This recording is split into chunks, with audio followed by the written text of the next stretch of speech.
Il-Malt Enterprise nediet għajnuna lin-negozji żaru medji biex iħadmu konsulenti jgħinuhom fir-rapportaġġ tal-ESG bla aħħari li jkunu aktar sostenibbli f'ħidmietom.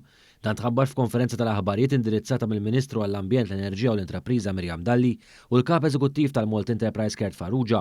Fil-fatt, fid-diskors tiegħu, Farrugia spjega kif Lotja se tipprovdi sa massimu ta' 5,000 euro fuq 3 snin lill-intrapriżi żaru medji magħrufin aħjar bħala SMEs biex iħadmu konsulenti li jgħinuhom jirrapportaw dwar l-istandards tagħhom relatati mal-ambjent, is-soċjal u l-governanza fil-qasir ESG.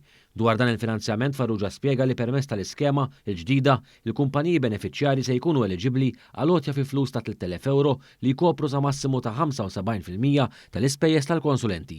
Dan fil-waqt li se jkollhom ukoll l-għażla li jirċievu għajnuna addizzjonali fis-sentejn ta' wara b'għotja ta' 1,000 euro fi flus addizzjonali disponibbli kemm fit-tieni sena kif ukoll fit-tielet sena. U spjeganna minnu eligibbli għal din l-iskema.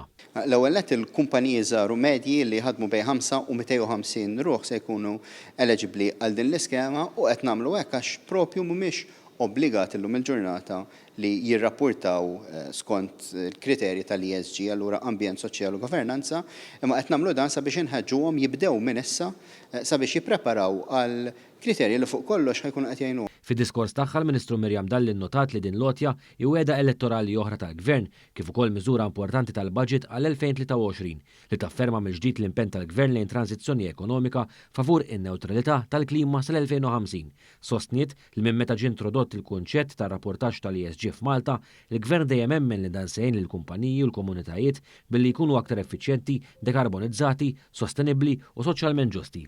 Fil-fatt irrimarkat ir-riżultati pożittivi affettwati minn dan il-kunċett li jinkludu tnaqqis ta' 8% fl-emissjonijiet tad-diossidu tal-karbonju tagħhom u l-ġenerazzjoni ta' 9% inqas kart.